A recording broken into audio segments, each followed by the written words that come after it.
Hey guys, welcome to C.A.M Dynamics. This is a special episode on a review for The Boys Season 4. The entire season is out now. I just got done watching the 8th episode. I've had some time to digest it, and I gotta say, I really did overall like this episode. I thought it was written fairly well. At the end of it, you find out it was directed by Eric Kripke, the creator and showrunner for the show. He did a pretty good job directing this episode, but it really threw me off when I saw the warning they had at the beginning of it. I was like, "Oh, that's we really don't get those in the beginning of this show," and then when you get near the end of it, you find out why. But I could have guessed from right at the get go from what it was for, because they were trying to let you know that the contents of this episode were filmed previously before previous events, and they were talking about the assassination attempt on Donald Trump, former president. And other than that stuff in it, I had to kind of let that go because they've been kind of shitting on Donald Trump this whole time in this season.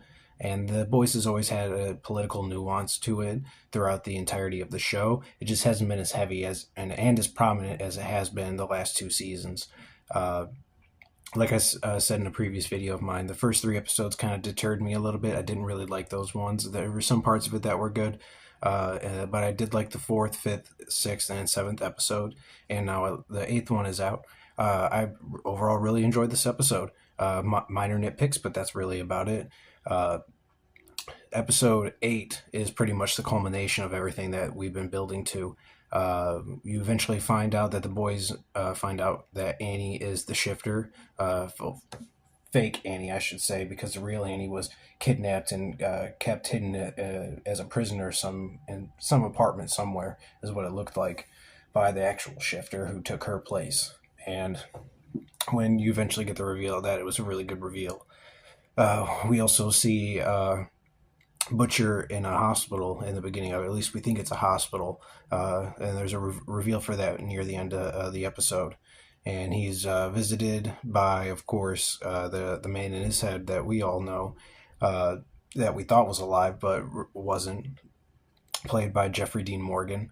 I can't remember the character's name right now, but Jeffrey Dean Morgan has been terrific so far in the show. Now, I probably could have guessed that he was going to be a figment of Butcher's imagination, but at the same time, I don't know if you could call him a figment because he's giving Butcher powers and strength. So there's that aspect to it. But he also gets visited by the CIA woman from the beginning of the secret series that we meet, that got him inducted into the boys and CIA after everything that happened with him and his wife and Homelander. And we go back and forth between what's going on with the boys and Butcher at this hospital. And come to find out, while Butcher and her are there, they were waiting for Homelander's son to arrive. But before his son comes there, he kind of has this moment with Homelander where Homelander goes to put some of his stuff away in his backpack at their place at Vought. And he sees the picture frame that Butcher gave him for his birthday. And Homelander sees that and just basically just like loses it and just destroys their place with his heat vision. I'm guessing he throws some stuff as well because there's a lot of shattered granite and stone objects that were on the floor. You could tell he uses heat vision because you could hear it when Ryan was outside of the door before he walked in. And when Homelander wanted him to do something for him, just to come near him, Ryan kind of detested that and eventually fucking walked away from him. Would have too, because I would have been worried that Homelander would have killed him. And then that's when he goes and he sees Butcher and the CIA lady. Can't remember her name either, but she's been kind of like in and out of the show so often, so that's why I can't really remember her name as much as I can like some of the core cast members of the show.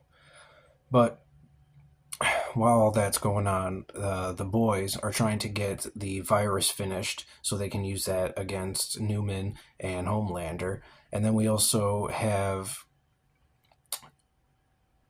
Annie kind of trying to break out of the prison she's been kept in from the shifter. And we cut back and forth between all of that. And then we wind up seeing the shifter that's pretending to be Annie propose to Huey. Huey says yes. He gives her her ring, and you find out some like information about the shifter, which is why she's able to like infiltrate herself so well into other people. Well, one, she doesn't really remember herself and who she is or what she looked like, which is why she's able to do what she does, and she even considers herself a sociopath rather than a psychopath. Because I don't know, I was going to call her Starfire for some reason. But Stargirl winds up basically just ripping into her for what she was doing and calls her a psychopath. And she was like, no, no, sociopath. And I was like, oh, well, I'm glad you at least know you're some form of a psycho. So, but she also, with her abilities to shift into other people, she's also able to acquire their memories. So that was something that kind of I was like, oh, that's actually really cool. I was like, you have a disgusting power in terms of how you shift into people, but like the that other ability is really cool. That kind of reminds me of Martian Manhunter in a way because he's able to shape shift, but he can also read minds, so he can basically acquire their memories if he needs to. So that I thought that was a really cool power set that she has with her shape shifting abilities. But eventually, the boys get the serum done that's supposed to be a virus. Then Newman calls Huey and tries to broker a deal with them after Newman winds up getting pretty much put in her place by Homelander, and she's just scared shitless for her and her daughter. So they wind up Huey winds up convincing the boys and Annie to take the deal with her. Oh yeah, I'm totally skipping over this other part. We also have Robert Singer in this episode as well. I don't know why I can't remember the actor's name. Jim Beavers, I believe, is his name. He was also in Supernatural. He also played Robert Singer in that as well. For anyone that doesn't know, Robert Singer is a producer and executive producer. He was a producer and not show. He's producer and executive producer on the Supernatural show that Eric Kripke previously show ran until he left that, which is where he gets the name Robert Singer from. So. But you wind up eventually finding out that they're going to attempt an assassination attempt on him at the same time while he's in this like 4 feet deep bunker or four stories bunker below ground. And this all takes place on January 6th, too, which you could tell what that was a dig from the January 6th attacks that happened here near the White House. So, but eventually you wind up finding out it's the shifter that's supposed to do the assassination attempt. She gets in there with the boys because they don't know yet that this fake Annie is the shifter. By the time they do find out, Huey's in the bunker with her, sees her sweating, and then hears her say it's like a sauna in here, and he kind of puts two and two together. And then you find out later when he's talking to the real Annie, because she eventually breaks out, finds the bunker, and helps them kill the shifter so that the shifter doesn't kill Robert Singer. But someone was filming Robert Singer secretly in the bunker when he was talking about how they were trying to kill. Oh God, why is her name Newman? Sorry, guys, I'm a little tired. It's almost 2 a.m. here in Michigan. So, but the assassination attempt on him fails. The video on him leaks, and then he winds up getting arrested after Newman gets with the boys. But what winds up happening is while Butcher's at the hospital, he is with Ryan and the CIA woman, and they wind up trying to convince Ryan to become pretty much their weapon, as he says it. They want to train him so that he can kill his dad, because to them, in their eyes, he's the only one that can do it. He says no, he doesn't want to do it. He doesn't want to be like his dad or raised like his dad was. And I'm not going to lie, I was right there with him. But the one CIA woman wouldn't let him out of the room, and then it seemed like Butcher was going along with it. Ryan didn't want anything to do with it when she was about to press this red button that was going to insert this gas into the room to make them all take a nap. Before she could hit the button, Ryan went super speed and knocked her ass into a wall and just straight broke her neck, so she died. Butcher sees that. He winds up giving in to Jeffrey Dean Morgan's character, which is the guy that gives him his abilities and strength, which we wind up seeing when he goes to where the boys are at their base. And he winds up just having these weird tentacle things pop out of his arms. It's like a horror show coming out of fucking Butcher's chest. And he winds up knocking out Newman's daughter, or if she didn't die, I wouldn't be surprised if she did. But to me, it looked like she was knocked out. Then he grips up Newman with his tentacles, and he has like several of them coming out. There's like fucking 7 or 8 out at this point because he's trying to keep the boys away from him and all that. Grips her up with 2 of them on by her legs and her upper chest, and then rips her in half. It was really fucking gruesome. This episode was filled with so many fuck moments. Oh shit! Goddamn dick! Ah! Oh my god, I didn't see half these like gruesome ass moments coming in this episode. You guys gotta watch it for yourself to know what I'm talking about, and you'll be like, oh yeah, no, that motherfucker was right. So, and then after that, Butcher pretty much intimidates everyone, takes the virus from Frenchie after he eventually gets it completed, and in this gun that they were going to use on Newman if she tried to double cross them. Didn't have to worry about that though. And then Butcher just walks away and pretty much says, "You guys should thank me," as he walks away. And I couldn't tell if that was him or if that was Jeffrey Dean Morgan's personality for the character he plays in this that was talking. Because I don't know exactly how that works. Because when Butcher took out Ezekiel, the stretchy superhero that wound up dying in the trailer, and I believe it was either episode 4 or 5. Butcher didn't remember how it happened, so I took that as Jeffrey D. Morgan's character took control of his body and his mind. So maybe that's what it was happening right now, because he really wasn't acting like Butcher would with the boys. Like he wasn't. He just didn't act like their friend. He didn't act like their former leader. It was very cold shoulder. So like to me, I took that as all right. Well, Butcher just turned. Like he's a bad guy now, especially after how this episode ends and. Homelander ends up getting what he wants. He winds up getting someone in the White House as president that'll just be his yes man, his puppet, and he winds up going after all the boys. They wind up all getting arrested. The only one that gets away is Starlight and Butcher, and I wouldn't even consider Butcher a part of the boys anymore, considering just how hardcorely he fucked them. So. Like the whole episode was really written well. The pacing was good. I didn't expect it to be as long as it was going to be, so that was a real nice treat as well. It was over an hour long, and most of the other episodes, if I'm correct, are at least over 40 minutes, and that's usually about it. So, and one of the other things that made me laugh, but also go, fuck, why are you digging yourself in a deeper hole? Is Annie finds out that Huey was proposed to by the shifter and said yes, and that he had been fucking her a bunch of times. And Huey just dug himself in the hole when she pretty much confronted him about the proposal, and he said, no, I didn't propose to the shifter. I proposed to you. I thought it was you. Like he just kept saying, I thought it was you. And I was like, I don't blame Huey for this. Like how, like this is some like unnatural, like fucking freaky shit. It's not like you fucked your fucking fiance's fucking twin sister. Like you legit thought that was her. Like she doesn't have a twin. Like, and when you found out that was the shifter, you were utterly repulsed and you were like, oh, what? Especially when you're locked 4 stories down below in a fucking bunker with them. But and then when she asked how many times they fucked, and Huey goes, at least under 20. Like when he said 20, I went, damn, that's a lot in my head. And Annie just was like, so you did what the, like she just kind of, she didn't go crazy, but like she did that thing women do where she got angry, but she just like, she was quiet angry, and that's usually the worst kind of angry you can get from a woman, is when they're quiet angry. So overall though, I gotta say, there was a lot of laughs in this episode. There was a lot of shit, fuck, dick, titty, fuck, dick, lock, coke, shit, dick, fuck, moments in it. And there was also a lot of, I can say there was only maybe like a few heart-touching moments in it.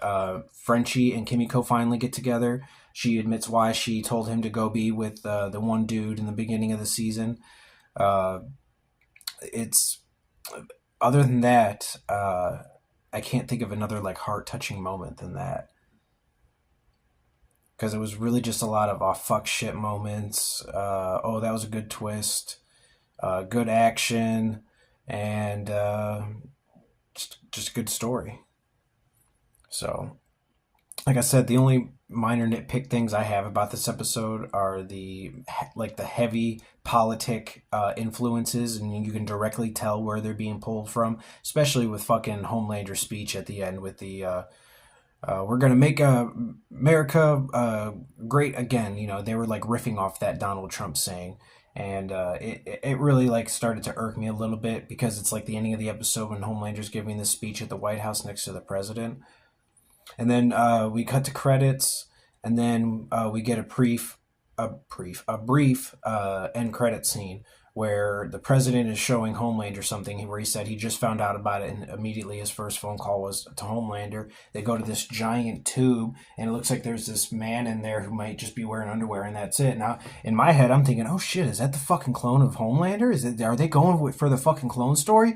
My dumbass didn't even think of this. They cut to the overhead shot of the tube and who's in it, and it's fucking Soldier Boy. And then it's just Homelander kind of kneeling on top of it, like he's getting emotional about it. But I couldn't tell if he was getting emotional, like it's my dad. I'm happy I finally found him because maybe I can try this with him again, or oh god, it's the guy who wanted to kill me and my son. So all that being said, I'm excited for season 5, the last season of The Boys. I hope everyone else is because there's a lot to look forward to in it. We are going to hopefully get a great finale to this story they've been telling, and I'm looking forward to seeing what the actors are going to do afterwards as well because they've all made good names for themselves, or at least big names for themselves off this television show. I saw Anthony Starr in Banshee before I saw him as Homelander, so I already knew he was a terrific actor and he could do all the action and everything. So, but seeing him as Homelander in this kind of pushed the envelope of his acting abilities in terms of what I thought he was capable of. So, I'm just looking forward to season 5. We should, like I said in a video I reported on in another show I have called C.A.M News, I made a report on how uh, Jared Padalecki was supposed to be joining the cast of The Boys season 5. So we'll get to see what character he'll be playing. It'll be interesting to see if he plays a character that'll just die right away, or that might last at the end, or if he'll die with Soldier Boy. Who knows who he will play, and who knows where season 5 is going to go. I'm One of my predictions maybe is that we might get to see Annie become in her full starlight regalia and just make this pretty much rebellion that's going to go after some type of insurrection with Homelander and all the superheroes that he just invoked martial law with, as them pretty much becoming part of the law. So I think it's going to be a lot of superheroes. I think there's going to be even way more killing next season, way more twists. Maybe even one of the main boys dies. If I had to guess, maybe Mother's Milk. He seems like that's a character that's been kind of been pushing towards the edge for a while now in terms of his ability to want to be there, and his health just like has been like not really doing so well, especially if he's having panic attacks after everything else they've been through. And my god, did they do my man dirty, Mother's Milk, at the end there. Everyone else pretty much got picked up by badass fucking soups. Mother's Milk gets picked up by the long fucking dick superhero that he fucking got choked out by last season. So just I'm incredibly fucking it was incredibly hilarious, but then at the same time I was watching it, I started thinking to myself, God, you guys gotta do dirty like that so fucking hard. Like every season he just gets attacked by this giant dick, or at least something that's related to it. I just can't get over it. It fucking cracks me up.